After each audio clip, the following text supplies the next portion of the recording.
think we got some more folks in here, getting more people messaging, but they can tap in if or when they're ready to. So, first, I would want to say again, thank you guys. Thank you everyone for being here today, being a part of another Millionaire in the Making road mapping session.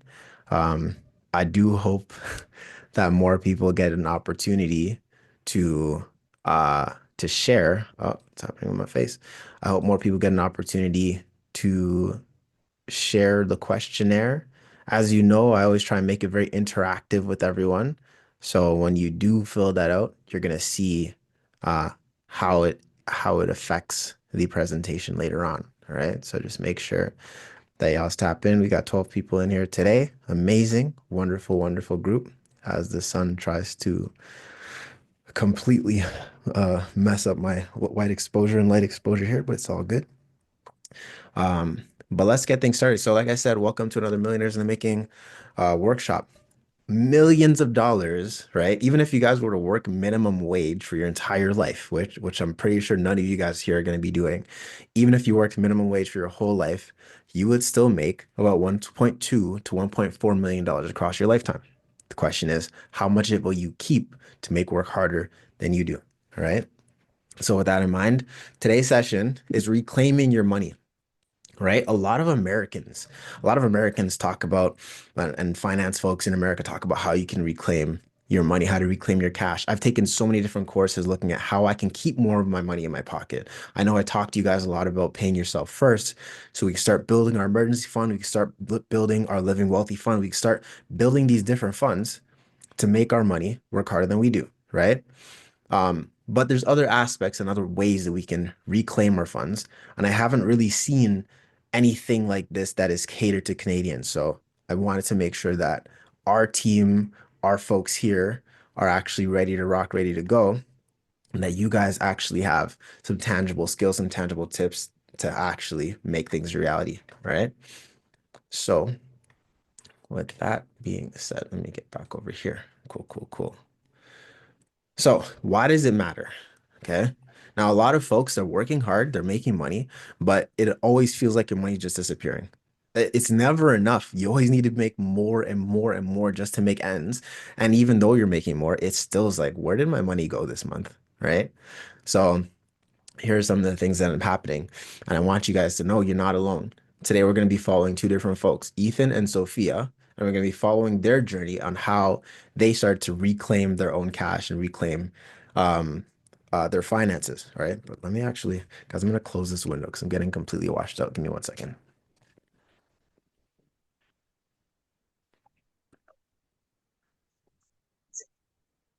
Man, I love the sunlight, but no one can see anything. So let's keep it rocking. Now, today's webinar is about turning confusion into clarity. Okay. And from clarity, we're going to start building some more cash flow. I'm going to show you guys how we can actually find money that we didn't know we had, and or to make it work harder than we do. So here's what you're going to know by the end of today's session. All right. The first thing that you're going to know is you're going to know the four hidden money leaks that are draining your income. Okay. These are things that are robbing you without you even knowing that you're being robbed. Okay. First thing we're going to cover. Then we're going to look at how to shift from hustling to actually being efficient, right? And if y'all saw the check-in question, you kind of have an idea of where we're going to be going with this, right? We're going to use cash flow recovery checklist to reclaim your dollars. So now you could actually go through, and at the end of today's session, everyone's going to get a free checklist, all right, to see what can I do step by step to step to make my finances more efficient. And then you're actually going to start building your millionaire, your MITM mindset that will actually last. Okay. We're mastering cash fast, guys. So let's keep it rocking. So when we're shifting, we're trying to shift from scarcity to strategy. Okay. A lot of folks do not have a plan, do not have a strategy on how to make their money work harder than they do, and how to make their finances efficient. Okay. And a lot of people are stuck in scarcity. Oh no, tariffs are happening. Oh no, Trump's doing this and that. And they get fearful and think scarcity. But we want to have strategy, right? You got to stay ready so you don't have to get ready. Live within your means. It may sound noble, but it often leads to budget burnout. Okay, living within your means is a very basic, very starter point. I know what like Dave Ramsey talks a lot about it. There's a lot of folks that live within your means, and it's one thing to do that, but there's more strategies than just that, because that normally gets us to think more scarce, more fear-based, and we want to think abundance, but we don't just want to be abundance and reckless with our money, right? So there's some things that we're going to look at. Now, scarcity isn't the only path. We're going to look at some other options that we can do. So there's three core paths to money mastery. No matter what you do, no matter what approach you make, you're going to be taking one of these three paths. Okay. We already mentioned the first one. The first path is cut back. Okay. A lot of folks say, hey, in order to make this and that happen, I got to cut back on my spending here and there. I got to sacrifice this and that. Okay. It's the first thing, normally from a scarce mentality. Okay. The next thing that a lot of folks do is they focus on earning more. They're like, let me hustle.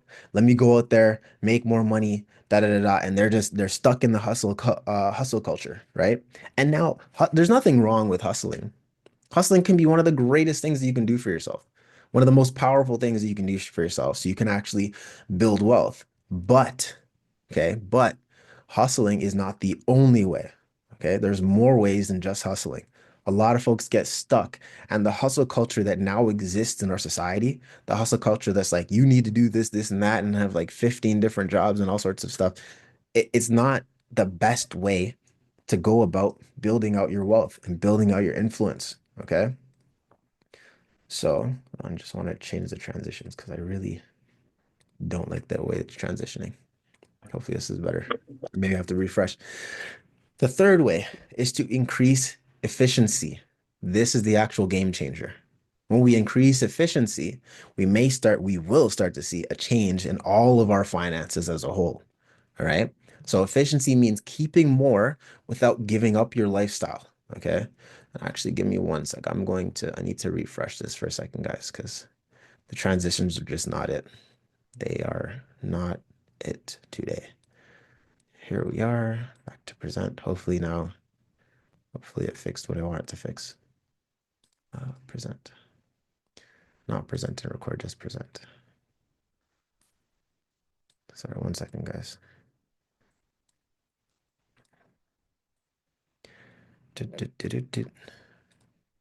Oh, not that one. Come on. There it is. Okay, there we go. I'm gonna put this right back here. Okay, cool. All right, there we go. I'm still doing the same thing. I thought I fixed it, but I guess not. So we want to keep more without giving up our lifestyles. All right. This is the biggest thing. This is the biggest life hack that we can do. Okay. Now, here are the responses that we have from everyone. We have 8 responses. So, how much money do you think you're losing each month due to inefficiency without even realizing it? One person said millions. And yes, technically, well, you might actually be losing millions, right? Too much. We have 300, we have 1,000, we have 600, we have a few hundred, we have in the hundreds, we have a little. And one of the things that I want you guys by the end of today's session to realize is you need to be aware of how much money you're actually losing. We have some ideas of what's happening.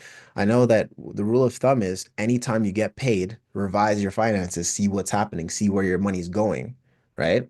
That's what we want to do here so we can master our cash fast. And remember, cash is knowledge, attitude, skills, and habits around our finances. Okay. So if you say a few hundred or in the hundreds, you're not too sure, but I want you guys to be sure. So next time anyone asks, you give them the specific answer. Now, here's the power of efficiency.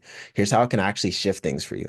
Now, Ethan and Sophia didn't hustle harder. They decided to get smarter. All right. They didn't say, hey, I'm gonna start doing Uber Eats and this and that, whatever, pick up all these side gigs. They decided to get smarter. Now, one thing that you have to keep in mind with Ethan and Sophia is that they were already high earners. They were making a good amount of money. Okay. But their money was kind of going everywhere. So they focused on systems instead of spreadsheets. Spreadsheets can be so boring, they can be so time consuming, and it may not always be the best fit for you, right? Based on your financial profile, based on your financial archetype or wealth archetype, spreadsheets might not be the best thing for you, right? I know we talked about the archetypes last week. It might not be the best thing for you, might not be the most intuitive, fluid thing for you, right? So focus on the systems instead. Okay. Efficiency quietly builds real wealth behind the scenes. This, when we keep more money, your wealth will build for you, right? It'll be absolutely wonderful. So we're going to be going over the four hidden leaks, all right? Like if you have a pail of water and there's holes in the pail, you're just losing water, even no matter how small, eventually your pail is going to be empty.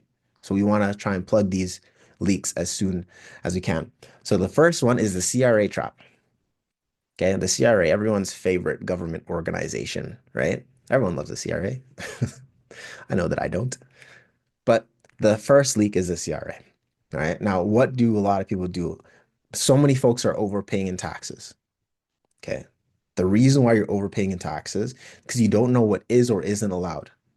I believe in next week or the following, one of the upcoming sessions, we're actually going to be talking about building out your family office, which is the key people that you need in your financial life to build and help you manage everything, right? A tax specialist is someone you should have on your team, not just someone that files, but we're going to touch on that in a little bit. But that's the first thing. Tax filing is reactive, whereas wealth building requires proactive strategies. How many people plan for how much taxes they're going to end up paying? How many people are just like, well, it's tax time.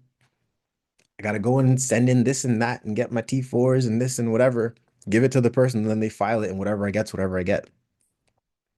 You could be proactive. You could choose to pay taxes earlier or whatever ways you want. Now, this is easier if you're self-employed entrepreneur, or you're in one of these spaces. As if you're an employee, it can be a little more difficult, but you can still sit with a specialist and strategist to say, hey, this is how much I want to be paying and or I don't want to be paying. Okay. So when you do that, you'll start to uncover the things you're missing out. Now, one strategy is not paying your kids. Who would have thought that paying your kids, if you have them, could save you in taxes? Now, the main way that you're going to end up doing this is, and I'm just going to jump ahead because I really don't like the way these are loading. If your kids help with your business, whether they're doing administrative tasks, social media, cleaning, right? You can legally pay them monies and they will be under a lower tax bracket. This lowers your taxes. You can put things into an RESP for them from like they pay for it themselves, right? Lower their taxes, set up their college fund, set up whatever you need to for them. And because you're legally paying them, your taxes are lower, their taxes are practically nothing. You keep that wealth within your family. Okay. You lowered your taxes in a way that makes sense, that is meaningful. You can write it off as a business expense. Okay. You could actually write off paying your kids as a business expense. They are employees. Right? Will they have to file their own taxes? Yes. But like I just mentioned, if you're paying them under a certain amount, you take an extra 10K, 15K that you pay to them that you would have given them already. You make them pay for their own clothes, their own food, their own whatever. They're going to be under the poverty line. So their taxes are going to be like nothing, right? This is a really cool strategy that wealthy families implement. And like I already mentioned, this lowers your taxable income, right? So Ethan and Sophia were able to save about $4,000 per year by doing this. They saved that much off their taxes because they lowered their taxes, paid their kids, had their kids pay out of their own accounts for whatever they need, right? And the insane thing is, there's this guy, Garrett Gunderson, that I follow online. He's pretty cool because he actually mixes finance and comedy. And I really like that about him because that's something I know my dad and I were both very passionate about comedy. We're both very passionate about finance. And to think that this guy that's like runs a wealth management firm goes up and does stand up, I love this guy, right? But he actually talks about these strategies and how to keep more money in your family. Although he focuses on folks in the States, wonderful resource to check out, right? Okay, let's go to strategy number two, not using the T2125. Okay, so if you're working from home, you're on a side hustle, someone talked you into joining Arbonne or Vima or whatever, right? You can start to use this when you're doing your taxes to deduct these following things from your house, all right? So where's my other slide go? You may qualify for this if you are using your home for business. Okay. Now, this could be you're meeting with clients at home. You have an office at home. You have a recording studio at home. Whatever it is, like you're making candles at home to sell them. You can utilize this to now deduct a percentage of your home. Okay, of wherever it is that you're living. I want to see if I can try and fix this one more time. Maybe I can because I don't like the way these slides are going at all. Like I really don't like it. Hold on, guys. Let's see. Did.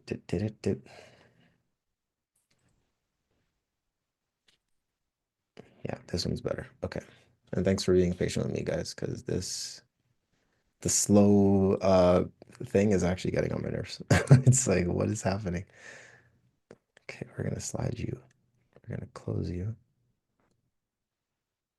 if we can. Great. We're gonna put this right here.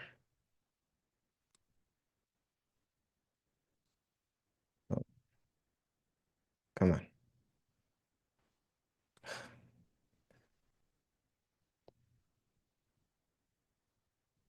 Okay, there we go. There we go. All right, thanks for being patient, Alice. Three paths to money mastery. We're gonna jump over the four hidden leaks. We're on number two. Great.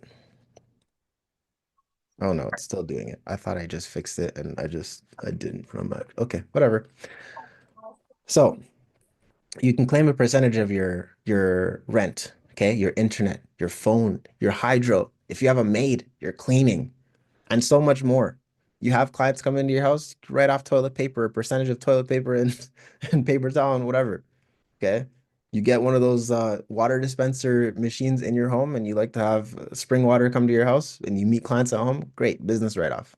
But make sure that you guys are talking to your accountant or your tax specialist to make sure that you're good with all this, right? Even 15 to 30% off of those bills can add up so fast. Okay. It seems like a little bit here, a little bit there, but you really want to think about it as a holistic, as a compounding thing. Okay. This ends up being so much money over time.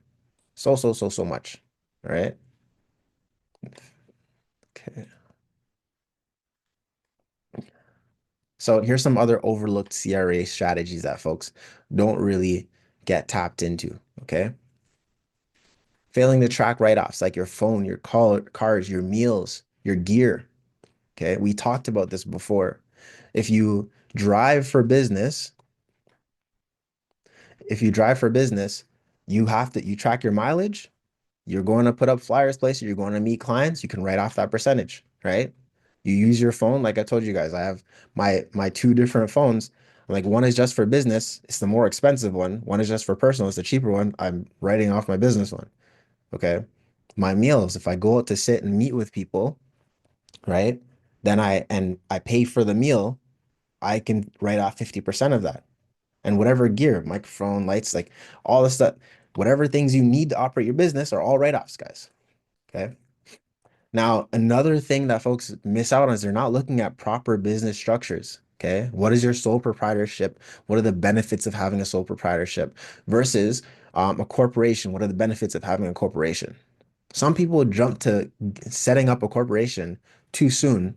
They're not even projecting to make over 30K and they're going to pay higher taxes, whatever other fees come with that, right? But some people just think they can operate a sole proprietorship, but they're missing out on all the protections, personal protections that the corporation can have, right? So, and there's much different tax strategies for either one. Okay, so you want to make sure that if you're starting up your business, setting up your business, you set it up right. Not working with a tax strategist and only working with a tax filer is one of the biggest mistakes that you can make. You need to actually find someone, sit down with someone that's a strategist. They can say, hey, you're projecting to make this much this year. You should probably move this here, move that there, so we can pay less in taxes in a fair way, right? You guys may hear, this is more so in the States. I'm not really, I have to look into it for Canada, but they say if your vehicle weighs over a certain amount, and it's for your business, it can be 100% written off, right? But you'd have to sit with a strategist that can tell you, yes, this is a thing. No, that's not a thing. All right. So when Ethan and Sophia went through all of their CRA different strategies, they were able to save an extra 10K per year just from these small tweaks. How wonderful would it be to have an extra 10K in your pocket every year that you can now reinvest, redeploy to build some wealth, build some strategies, right? Build out your future for you, your family, and build your legacy. right? How wonderful would that be? We're going to shift gears and go to leak number two. Okay. The interest rate leak.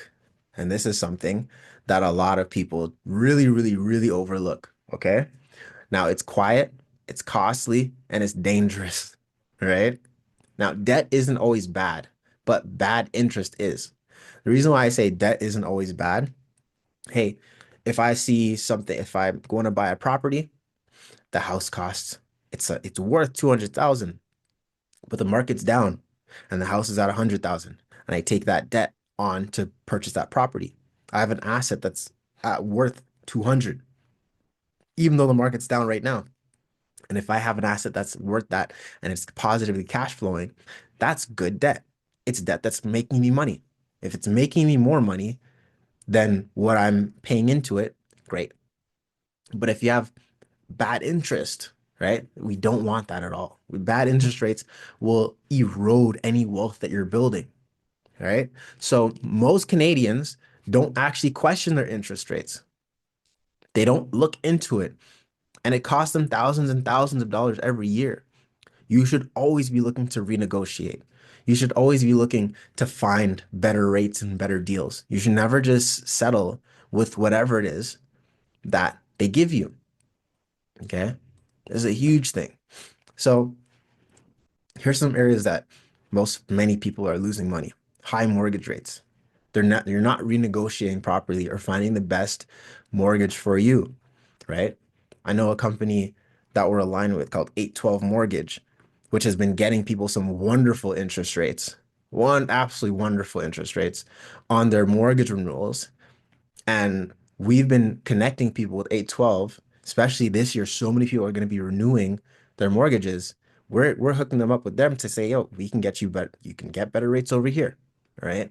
So make sure you're always looking around the market to negotiate and do something better for yourself. Credit cards. If you're carrying a balance, you're making a big mistake. Okay. We already know that Canadians are spending $1.70 for every dollar that they're making.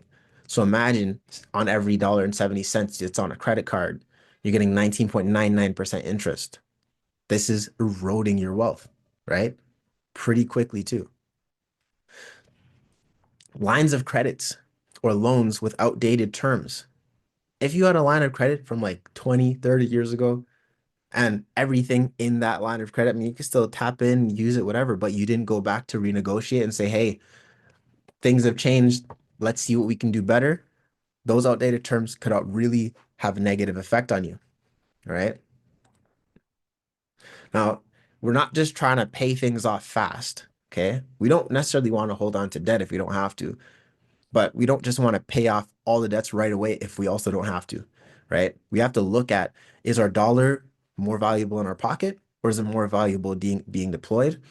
And what is the strategy that we're going to implement to leverage debt and or use debt strategically, right? So here's how we're going to fix the leaks, okay?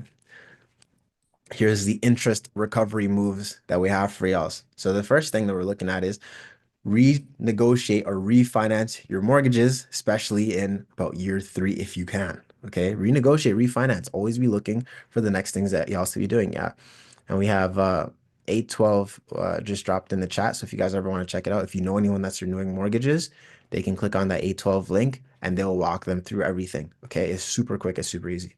But renegotiate or refinance. Okay, and do it. Look at what's happening in the markets. You don't have to pull the trigger or anything. You could just say, hey, I'm looking at this. It makes sense or it doesn't make sense. If it does make sense, great. If it doesn't, then don't do it, right? You're not forced to do anything. Consolidate credit cards into lower interest products. So if you have a really high interest credit card somewhere and you have an opportunity to consolidate, say, hey, I'm going to lump this into one payment, lower rates. This way you can rebuild your credit if you're in a bad place, right? Or you can move money from one credit card to another credit card that may be more favorable rates for you or may more favorable benefits to you. You can shift things around and make things work for you, right? So we're always looking for different strategies. Build lender relationships before you need money.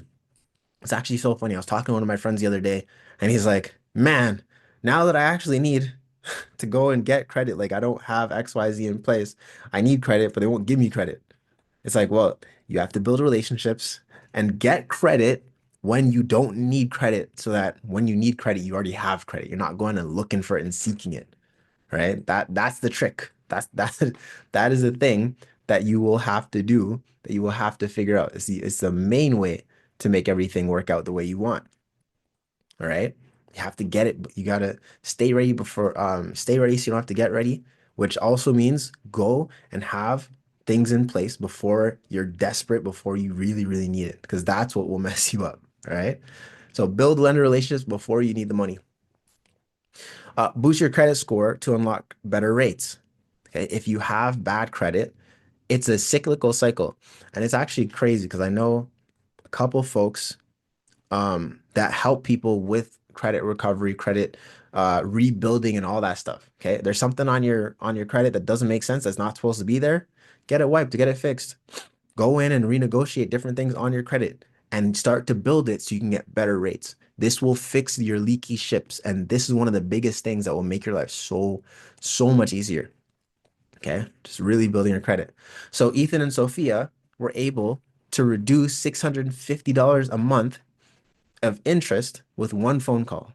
Okay. They went, found one of the things, talked to the people, renegotiated this, that, and with the other, and were able to reclaim $650 per month. What would your life look like if you could reclaim $650 per month that you're spending on interest? Okay. What could you do? How could you improve your life or improve your current situation with an extra $650 a month in your pockets? All right. Let's keep it rolling. So the leak number 3 is the fee leak, but there's a catch, right? So fees aren't always necessarily bad. Some people think that, oh no, all fees are bad, all fees are terrible. Well, sometimes they're terrible, sometimes they're wonderful. It really depends. Now, if you're new to investing and you want hands-off guidance, paying for the expertise can be worth it. But if you're ready to take the wheel, right? If you feel like the fees are slowing you down, you feel like you know enough to go and invest yourself, don't pay the fees. Okay. My screen, my screen is weird. Okay, wait, hold on 1 second, guys. What's happening with my screen? Let's see.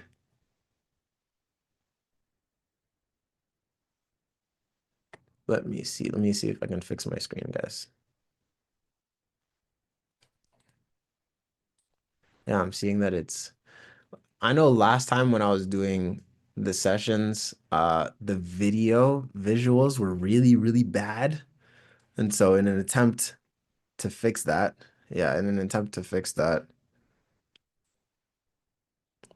so this one I'm supposed to close or the other one? I'm trying to fix that up for you guys, and it's giving me all sorts of other wonderful challenges to overcome. So let's see if I can fix this other thing that's wrong with the screen. Thanks for letting me know. Where's that presenter view? Okay, let's see. Maybe, just maybe. There's always going to be always technical difficulties, but it's a part of the journey. Okay, I think this is better. Is that better, guys? It's not showing tabs and stuff anymore. I gotta go all the way back to where we were at. Okay, cool, cool, thanks. Dit, dit, dit, dit, dit. So we're talking about fees. All right, so if you feel like the fees are getting in your way and slowing you down from where you want to get to, then you're gonna have to make a shift. You're gonna have to jump in feet first and actually start taking of your control of your finances. We have a question here. Do you have to wait for your fixed term to end before you alter your mortgage deals? More times than not, yes. And for more specific mortgage questions, either I will have a specialist come on because I'm not a mortgage specialist. I just know a couple of things about mortgages. So for that one, yeah, if you guys um you can look at different things and go from there. Okay. So you have to ask yourself this question. Are you in a learning phase or are you in a leverage phase? Okay. If you're learning, maybe it makes more sense for while you're learning to have a pro so you have peace of mind. Okay. You're new. You don't know anything. In fact, you're probably terrible at investing. What's the difference between a stock and a bond? Right? What's the difference between like a dividend yielding stock versus just a growth stock? right? If you don't know these things, it probably is going to give you some peace of mind to hand your money over to someone else that has years experience to help you actually do the thing, all right? So you're going to pay an investor a percentage, and that gives you peace of mind. Now, if you're a seasoned investor, okay, and you're like, hey, at this point, I know what I'm doing. I'm comfortable. I'm confident. And you want lower fees, but higher returns over time, by all means, you can start to look at these other tools and aspects to then invest for yourself. Okay.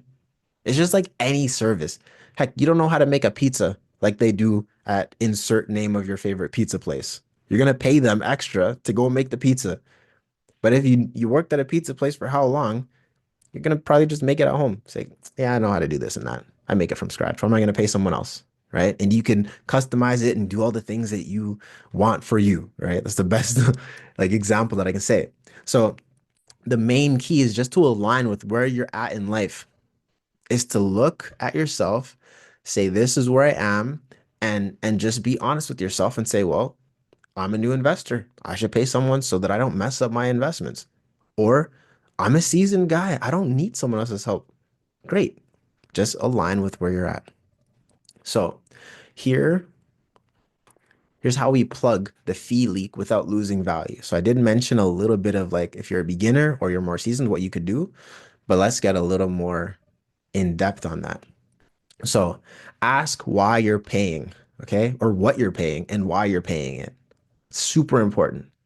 If you're working with an advisor or any sort of financial specialist that will is either fee-based, maybe they're fee-based, maybe they're a one-time flat rate, maybe they're a percentage of assets under management. Who knows? There's a lot of different ways that folks in the financial industry get paid for their services. Maybe you pay them nothing up front and they have a trail. So at the end, when you take the money out, they get paid then. So they're growing you give them 2, 3, 4, 5%, and they don't take it out and they grow that 5% with you. So as you're retiring, they're retiring. Maybe that's what some folks are doing. Or other people set it up as a front end. So it's like, hey, I'm going to take 5% right off the top from the beginning. And then whatever your money grows and does, it's just whatever it does. I already got paid for my work. Although they'll continue managing it for the lifetime of that relationship, which can be a pretty good deal. Or some other folks say, hey, it's a flat fee. We only will only accept people making, I don't know, 2, 3, 4, 5 million, or we're going to charge you like 10, 20K once, or anytime you need us to adjust things and they just take whatever rates, right? What are you paying and why are you paying it? So important to know, right? Just like on the entire roadmap we've already talked about in the past, when you're building a roadmap, you need to know where you are so you know where you're going. And a part of knowing where you're going is knowing what's ahead of you and why is it important. Okay. So make sure you ask these questions. Consider low fee ETFs, index funds, or robot advisors. Okay. Right now, with AI and different resources and tools that are out there, guys, there's so many resources out there. Okay. So you can look at these other things to then say, okay, this is where I can start putting money. I feel like I'm seasoned enough that I could use these resources and tools. But if you're a very beginner, you got to learn before you earn, right? So something to keep in mind. Try self-directed investing if you're ready to learn. And I mentioned this to a lot of my students, but I tell them, guys, if you want to start learning how to invest now for yourself, start with paper stocks. I believe TD Ameritrade, if I'm correct, has something called Thinkorswim, and they let you invest with paper stocks first. So you can start to learn about the stock market, start to see, hey, I chose this stock, I chose this much, I did this option, that option, whatever your strategy ends up being, and you can start to test out your self-directed funds without risking your actual money. And you can start to say, hey, what is a paper stock? A paper stock is like it's like a fake, it's a fake account. It's a paper trading account. So you're not actually trading with real money, but you can build portfolios. You can build out whatever it is that you need to build, and just practice without risking your money. Because some people decide to hop into the market and practice and risk all of their money, but sorry, maybe not paper trading, right? Not paper stock, paper trading. Okay. And so then you can practice and do that thing, before you risk any of your own cash. And if you start to see, well, my strategy works, I know when I'm entering and exiting the market, I know my investor profile, right? I know my archetype. I know what things that I'm comfortable in investing in, and I've had a really good track record so far. I'm going to start putting my own money in the market. Okay. This is what you would start doing if you're doing self-directed. That does take time. Okay. The time is of the essence. So maybe in the meantime, y'all get set up with someone that can help you master your cash fast and make your money work harder than you do sooner than later, like I did with Paul, right? I don't know if I told you guys, Paul wouldn't let me touch my money for like the first 5 years when I was investing it. He's like, he protected me from myself. When I wanted to go in and say, "Oh, my dog got hit by a car. I'm so sad. I need the money to take her to the vet." And he's like, "Nope, figure it out." Like, and at the time, I'm like, "Paul, are you evil, bro?" Like my dog, she's good. She's like dying, and he's like, "No, figure it out." And I figured it out. I figured out other ways to get the money, and he was like a gatekeeper to protect me from myself, and that allowed my money to compound and continue to grow without me messing it up. All right. So these are things to keep in mind. So even a 1% fee saved could be hundreds of thousands of dollars over time. So make sure every dollar you're actually spending, right, is buying value and not just familiarity. Okay, we're always trying to put every dollar that you make, pay yourself first and make your money work harder than you do. Every percentage that gets taken off, it can work, it is taking away from you, right? So you have to be aware of that balance. How much do I need for me? How much do I need for growth? How much am I going to pay to someone to manage for me? Because I don't know left from right. And eventually, if you know left from right, you start to do things yourself. Okay. So those are the first three leaks. And now we're looking at leak number four. Okay. Leak number four is the coverage leak. You think you're covered, but are you really? Are you really covered? Are you sure that you're covered? Are you sure that you're sure? What does it even mean to be covered? Well, a lot of people have outdated insurances. Okay. A lot of people have outdated insurances that don't serve them and don't help them get to where they want to get to with ease, with finesse, with like just you're not getting there. Okay. It might be the wrong insurance types for you. Maybe you got a term insurance when you're young, but now you have a family and you have house and mortgage and other stuff, and that term just doesn't make sense for you. Right? You need more. Or maybe you got a big, huge policy but it didn't make sense for where you're going in life. And you need to make sure that your coverage aligns with where you are in life, right? So some people are overpaying for coverage they don't need, while others are underpaying when it actually matters the most. Okay. You just had a kid, you probably need to have some sort of insurance to make sure that, heaven forbid, something happens to you, at least your kid's taken care of for the rest of their life, or at least until they're like old enough to take care of themselves. Okay. So this is specifically not just a financial leak, it's actually a liability landmine. And even when you look at insurance, it's not just about life insurance. It's actually about all of the insurances. Okay. So some folks paying monthly for policy that they've already outgrown, massive problem. Uh, Duplicating coverage across providers, massive problem. Okay, why are you paying twice for the same thing? Okay. And what does paying twice look like? Maybe you have a credit card that has some sort of travel coverage, some sort of car insurance coverage, and then you go and travel and you rent a car and then you pay more for car insurance for the car that you just rented. But you're already paying from your credit card because it's a part of whatever fees may come with your credit card. You're already paying for the car insurance on your rental car. So why are you going to go and take more insurance on the next thing? Right? So duplicate coverage sometimes does not, well, always will not serve you. All right. It's not good to have duplicate and not having umbrella insurance for lawsuits or major claims. Okay, umbrella insurance, it actually, and it's so wild because I learned about this recently, which was pretty cool because I didn't know about it before. So I learned about this very recently. And umbrella insurance says that, hey, you have, let's say I have car insurance and it's like $1 million liability, but then I get into an accident and there's some sort of car pileup that I've caused or whatever happens, and I need $3 million. Well, I'm short $1 million. If you have umbrella insurance, it covers what your initial insurance doesn't cover. So now a lawsuit comes along, you instead of just having the 2 million, maybe you have five because you have the first two under your regular car insurance and you have an additional three. or 4 or 5 or whatever the number is under umbrella insurance. Now, umbrella insurance is less expensive than the original insurance because it's just a supplemental. It may never actually come into play. But you have that protection in case something does happen. Okay. In case a lawsuit, major claim, or something happens. So when Ethan and Sophie went through all of their finances, they went through all of the different insurances they had, all the coverages they had. They can see which ones they could what could cut. They can see which ones they needed, right? And even though they were paying $250 a month, at this point, they were still exposed. They're exposed to risk. And the whole point of insurance is to lower your risk exposure, right?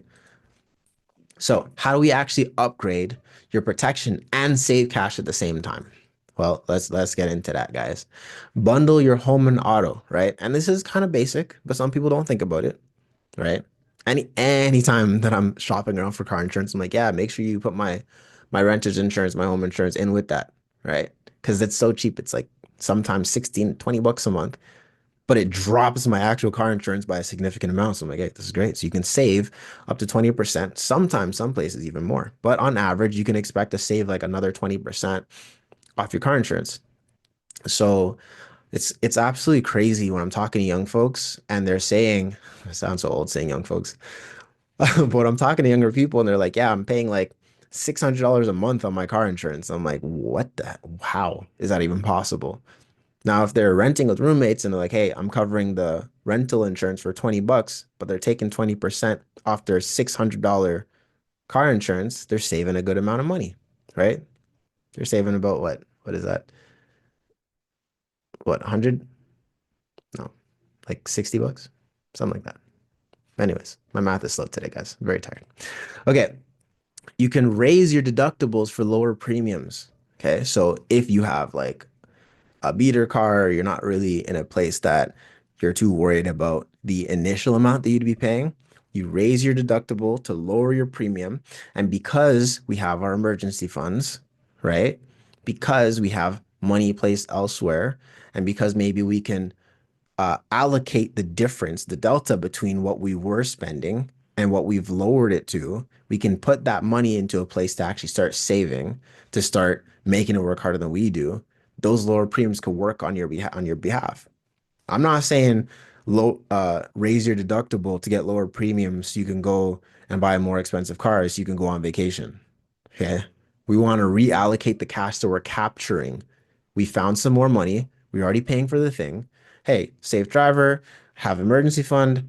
Maybe I end up saving $2,000 per year or more because I increased my deductible amount.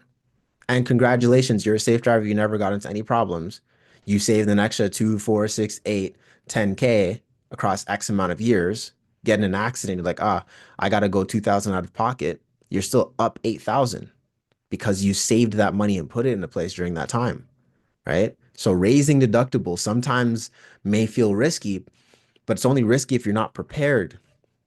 It's risky if you don't have your emergency fund set up, if you don't have maybe a whole life insurance with some money tucked away so that, hey, something happens, I have cash that I can pull out and utilize, right? This is a pretty cool one. Add umbrella coverage for more protection and less cost, right? So, hey, now we've raised our deductible on our car or home or whatever insurance is, and then we have our umbrella coverage. That's a little bit, that's less. That now helps balance out the differences, right? Doing an annual insurance audit. Like we should be reviewing. I check my insurance every single year and I start calling around different places because I like to make the insurance companies fight with each other to give me the best rates. Okay. I call one place, I'm like, yeah, this place said this. Oh, okay, cool, thanks. Call the other place, hey, this place said that. And I just get them to battle with each other to give me the best price possible. But you should annually do an audit, say how much am I spending and why am I spending this much? Right? Just like how I tell you guys, you should be checking um when you're getting paid from your work because sometimes they're not always accurate and they're not giving you the right amount of money that you should, right? Keep your mind on your money and be aware of where it's flowing and going. Okay. So when you start to reclaim your cash, you're also reinforcing your safety net. And we're doing this at the same time. Okay. We save 20% on our auto, right? We increased our deductibles, so now we're paying even less on the actual car. We put the difference into investment accounts, okay? We got umbrella coverage to kind of cover if we need more coverage. And every year we're reviewing. It has this plan been working for me? How much money was I able to save and put into action in other places? Okay. Do I feel safer? Is this strategy? Because mind you, guys, this is always strategy. Does this strategy make sense for me where I'm at in life right now? Okay. What shifted? So we're able to reclaim and rebuild. Okay.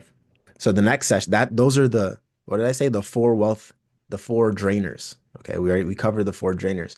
Next, we're going to talk about the ignorance tax. Sometimes it pays to not know, or it doesn't pay to not know. It's expensive to not know. That's what I'm trying to say. It can be very expensive to not know the thing, guys. All right. So, strategy over struggle, always. Strategy over struggle. It doesn't have to be hard if you planned ahead. Okay. We talked about vision casting before. If you can look far enough into the future and try to predict what will or won't happen, try to be ready for what may happen and make strategies for the different situations that may come up, you will not struggle or you will struggle much less. Okay. You check the weather network, you said, hey, this spring, or you look at farmers' almanacs, hey, they say this year is supposed to be a very wet year. I think I'm gonna dig in my storage unit for my rain boots. I'm ready. I made a strategy. If it doesn't rain, at least they're in a closet that's easier for me to access. So if it's raining cats and dogs, I don't have to dig through everything to get what I need. Okay, strategy. We're not trying to struggle. Okay, life is but a dream, guys. So you can be the hardest worker in the room and still lose. Just because you worked hard doesn't mean that you're gonna get anywhere. Now, why? Why can you be the hardest person in the room and still lose? Because effort without direction equals exhaustion. Okay. You don't know where you're going, but you're paddling like a madman against the current with no plan of where to go. You're just going to be tired. Just wasted your time. Okay. Our goal is never to just hustle. The goal is to have intentional momentum with everything that we do. Okay. We want to move quick in a direction. We want to be that that bow that's been drawn back and shooting straight at our target. We want to be a laser focused. We don't want to be like a light bulb that's bouncing light all over the room and has no power. You want to be a laser that can pop the balloon from, I don't know, across the football field or whatever, right? We want intentional momentum. And this is a writer downer, guys. With anything you're doing in life, whether it's fitness, whether it's finance, whether it's building a dream life, intentional momentum will get you farther. Okay. You'll be blessed with intention if you have intentional momentum, right? So, what does struggle actually look like in real life? Talk about struggling. We've been talking about struggling. What does it look like? So, you're making money, but these are the following things you're going through. You're overpaying in taxes. You're paying interest on interest. Okay. Your interest is compounding against you. We Interest will either work for you or against you. We want it working for us and never against us. So if you're struggling, you may be paying interest on interest on interest. Okay. You're paying high fee investments. You have no idea what the fees are for or why they're there, why they exist, and you're paying the highest ones. And you think you're covered, but you're not. You think that you're covered in all these aspects of life. You're not though. You think that the coverage that your work has for you is enough? I can tell you that it is definitely not enough. That's definitely not. Okay. You think like we can look at all these different aspects of our lives and say, well, no, this works, that doesn't work. This works, that doesn't work. Okay. And we're struggling because this is what 90% of people that fail with their finances, this is what they do. All right. This is the ignorance tax at work. Okay. If you're ignorant, it's the tax that you will pay. Not that you might pay, that you will pay. Okay. So strategies catch leaks before they happen. Strategies let you see the future before it happens. Okay. And you plan for it before it happens. Strategy gives every dollar a job. Back when we were talking and touching on budgeting, we said that every dollar that you make Every dollar that flows through your hands has a job to do. And the number one job for that money is to go out and make you more money. Okay. Whether that's I need to go to this networking event, whether that's I need to go and buy this coaching or that coaching, whether it's I need to develop and level up my skills so that I can actually be seen at work and appreciated for what I do, or leave my job and go somewhere else, get a better job. Having a strategy gives every dollar a job. Okay. Every single dollar. One of the most important things we could ever do. Strategy makes actually attaining freedom predictable and not just an accident. When you start to plan, when you start to say, this is where I'm going, this is my intention, this is my vision, my mission, my dream, and this is how I'm going to do it. This is what I'm going to have, do, and be, or it was be, do, and then have. Now it's predictable to make your dream life a reality. You're not just guessing. Okay. You're not just guessing. And also, you're not just working hard anymore. You're having intentional momentum, guys. Okay. That's what this does for us. So we're trying to build wealth on purpose and not by chance. Okay. Part of this is being ready for opportunities that will come up and will pop up in a couple in the next little bit. I will be inviting some folks on to share some really great opportunities with you guys. And you got to be ready. Okay. We want to build wealth on purpose. We want to be getting 20, 30, 40% returns if we can. Okay. But we also want to make sure that we're eliminating as much debt that may be around and eliminating the hustle for the hustle's sake. Okay. So the next thing is you need a team. You don't just need grit. Okay. No man is a mountain. No man is an island. And I'm not sure of anyone that can just scale a mountain without different supports in place. You don't have your ropes. You don't have your carabiners. You don't have your pack. You don't have your all of those items are your team. And even having a guide, which will help save you time. It's all your team. Okay. So every successful entrepreneur, athlete, or millionaire has a team. I guarantee you. Like show me a high level athlete that just showed up on the court, showed up on the field and just made it work. That didn't have a physio person, that didn't have so many different coaches, that didn't have personal trainers, that didn't have other people that were like, tell me someone, tell me if you guys know someone, please put it in the chat and I want to meet this person and get some game from them. But I can tell you 100% that there is no one that has made it without a team. Okay? And we're not talking about cheerleaders. No, we're talking about coaches, advisors, strategists, people to say these are your next 5 moves. This is where you need to go. These are your blind spots. This is where you're weak. This is where you need to be stronger. And this is how we're going to help you get stronger and become stronger. Okay. You actually need a team to get to where you got to get to. Okay. Now, why? Why do we need a team? Why is it important? Well, solo effort has a ceiling. You only have so much energy to do things by yourself. You can only get so far by yourself. You're not going to be able to get to where you actually want to go if you try to go at it alone. It's just not going to work out. Maybe you can get 50% there. Maybe you can get, I don't know, 80% there, maybe. But will you actually be able to get 100% of the way and maybe even get 200, 300% of the way that you didn't even know was possible? We go so much further when we're together. We go so much further when we have people to support us and work with us to say, hey, keep your head up. You got this. Or say, hey, you're messing up. You dropped the ball on this. Do better. We're so much better when we have people in our corner to help us become who we need to become. So your solo effort, it can get you very far, but it won't get you the whole way. You need some people on your team. And the smarter your team, the bigger the empire that you will be able to have, the bigger the dream that you'll be able to create. Heck, I even say, guys, I would just be a dude in his office by himself talking to a camera.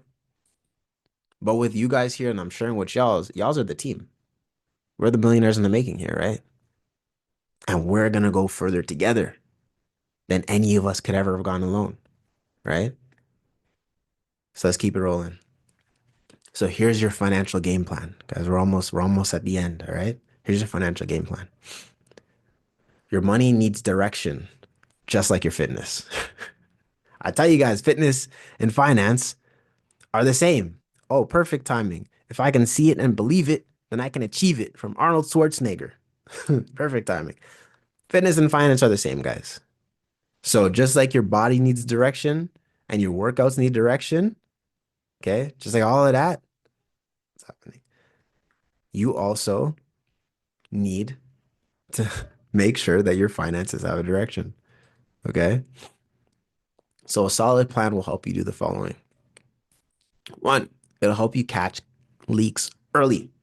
Okay, you have a plan. You can see when things are not going right. It makes it easier to say, hey, this is not going right.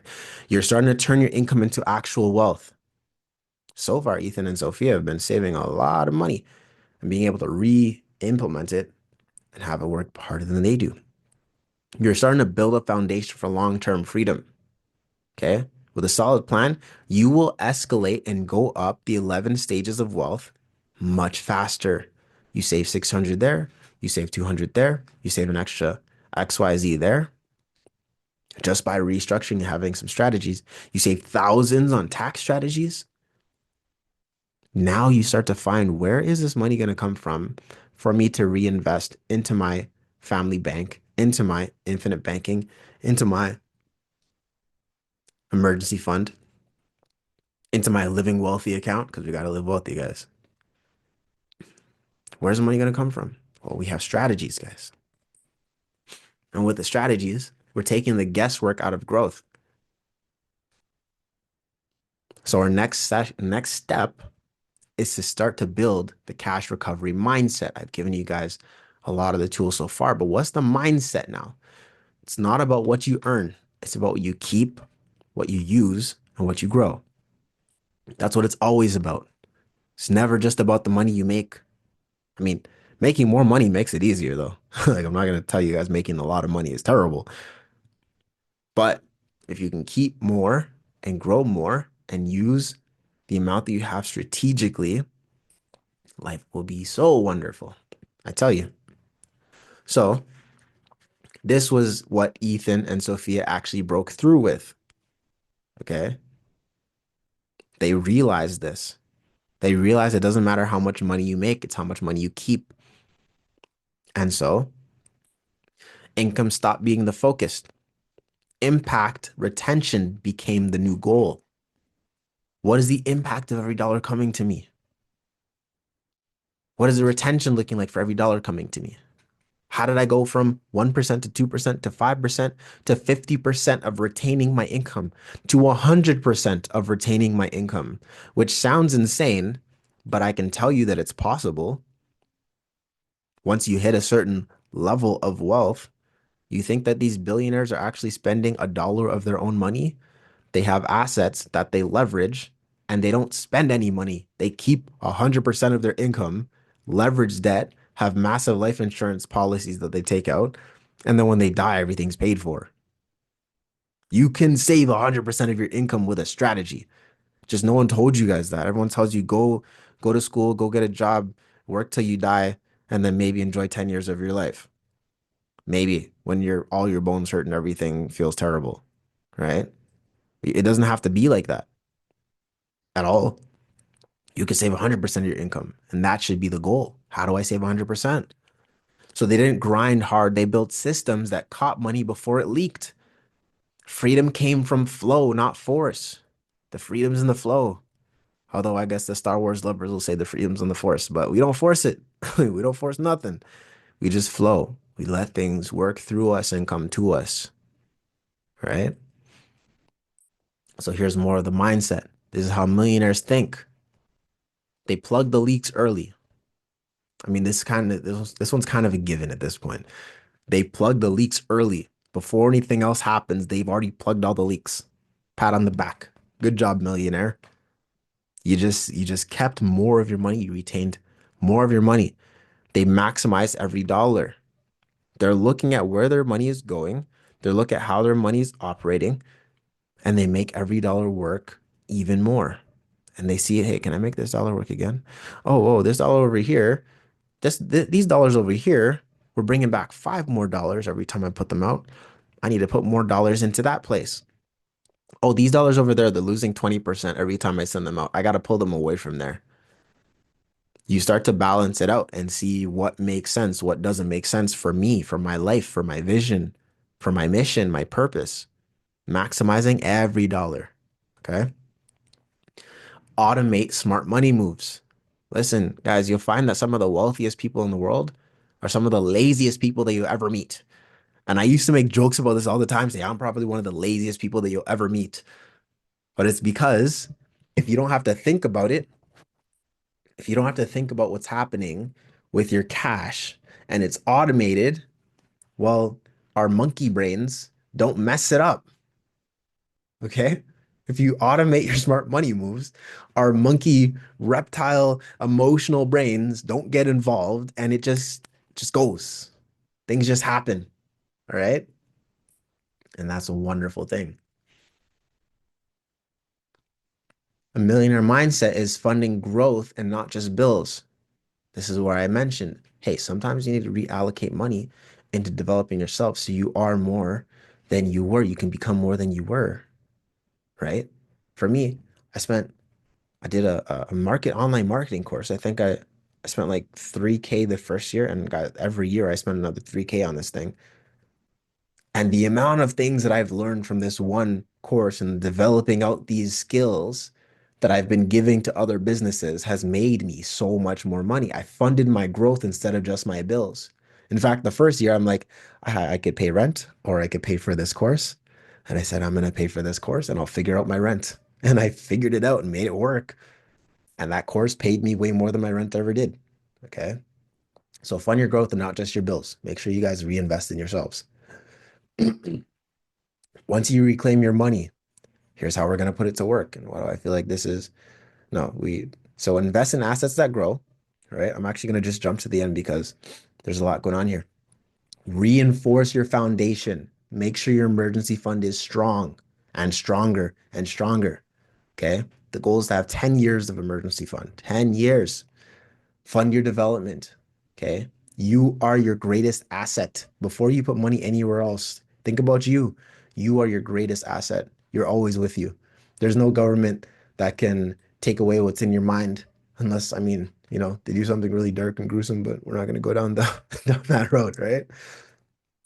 Scale your brand. Everyone in here is a personal brand. Okay. Whether you think you are or not, you are a business. You are a business selling your services to whatever company you're working for, or you're a business going out into the world to build your influence, scale your brand. This is how you can make even more money.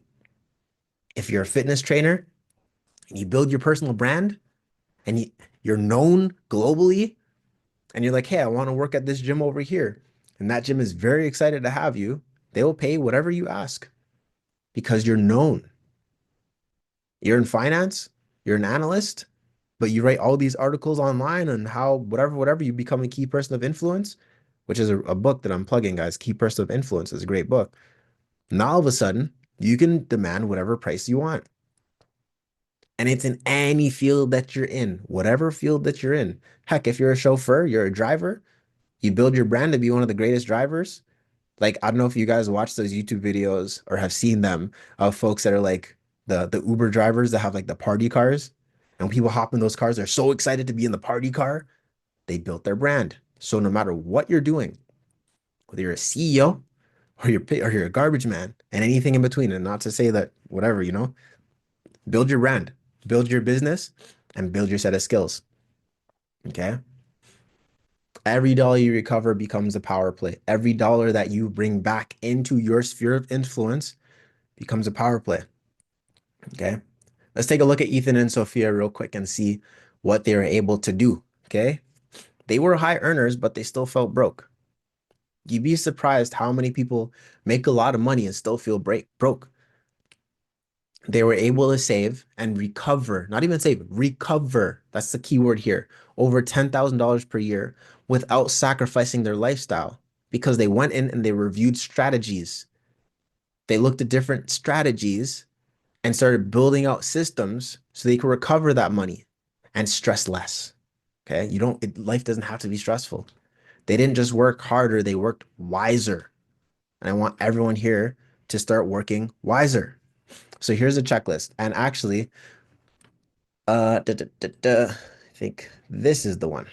Oh, is this the same thing? Our MITM recovery checklist. Yeah. So I believe this has already been dropped in the chat. I suggest you guys grab it while the link is there. Okay, save it. I'm not sending this out to anyone that's not in this call today. Okay, this is just for you guys. So grab the cash recovery checklist, audit your leaks, run a strategy scan, and take your first wealth building steps today. This is free. This is something there's not that many questions to even go through. Okay. But at least you could start to see, just like how Ethan and Sophia had to go through their steps and say, this is working, this is not working. Did I even do these things yet? Did I even think about these things yet? It'll be a great, easy way for you to do a self audit, for you to do a self check, okay? Just to make sure you're blessed. And it looks like we got one, two, three, so five people are in there right now. Great. So y'all should be able to see section one, CRA leaks, section two, the interest leaks, the fee leaks, the coverage leaks, and then a couple power moves that we didn't talk about today, but are in there for you guys that are in there. Okay, so make sure what you're going to do is you're going to click file and make a copy so you can save your own copy of it. Okay, don't ask me to edit this. Don't ask me to send you, don't ask me to share or whatever. Go into it, click file, make a copy, save a copy for yourself. Okay, I will not be sharing this with anyone else after the fact. So this is your one chance to get it, right? Okay, now we're going to do a quick knowledge check. You guys can unmute yourselves if you would like to say it out loud. You can drop it in the chat, but as you guys know, I love to hear your voices whenever possible because I feel less lonely. But the first question is, which CRA form allows you to claim business use of your home? Okay. Is it A, the T777, B, the T2125, C, the T4A, or D, the T5013? Which one do y'all think? Vincent says B. Let me see. We got 13 people in here. I want to see some more. Jesse says C. Rosa says technically C. B. Okay, we got B. I'm gonna say C. We got C. Okay. All right. Is that everyone? Let me see. We're gonna do a quick drum roll, please. It doesn't work virtually as well. It works in the classroom wonderfully or in person wonderfully, but all right. The answer is B, the T2125. Okay. This is the one that will allow you to claim business use of your home. Okay. So keep this in mind, guys. If you do any business use in your home, I still will always tell you, check in with a tax specialist, talk with your accountant or whoever. Okay. If you haven't already connected with Rose, I will connect you with Rose and you can talk with her. She's absolutely wonderful. One of my favorite people. Okay. She's great at taxes. She's very thorough. She's very responsive. So, and this is a form you can ask her about and have conversations. Okay. Okay. Here's the next question. Knowledge check for y'all. What is the interest leak primarily caused by? Is it high income taxes? Is it low credit scores? Is it unused insurance coverage? Or is it poorly negotiated debt and borrowing terms? What is the interest leak primarily caused by? And feel free to shout it out or drop it in the chat for me. We have C. We got A. I think A. We say A. Okay, Deb says A. I'm Vincent gonna says say A. D. Was that Anthony? Said D. Yep, one and only. Okay. All right. Well, let's see. What is the right answer?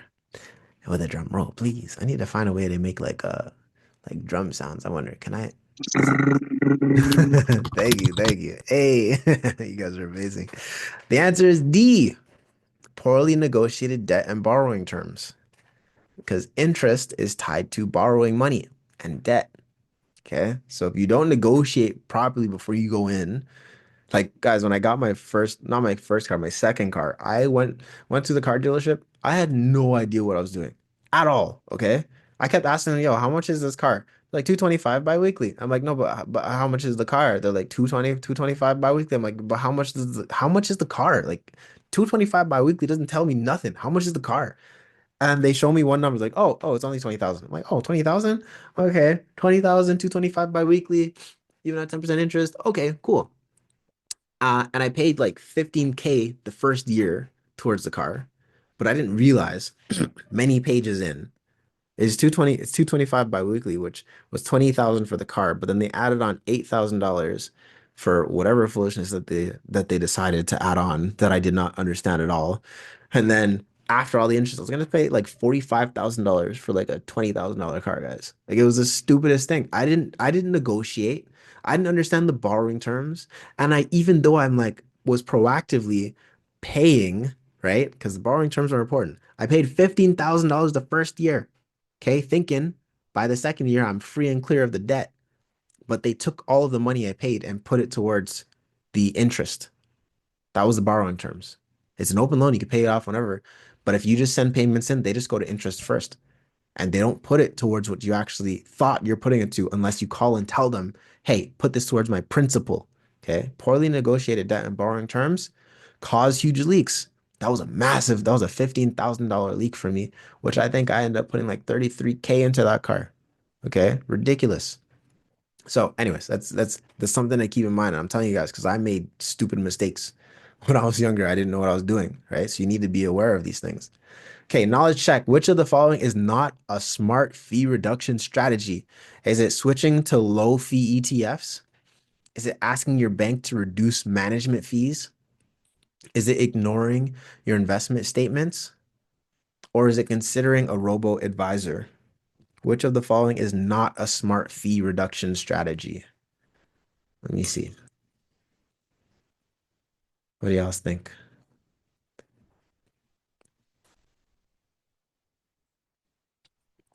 Also, I'm a big Rick and Morty fan. Don't mind my Rick mug.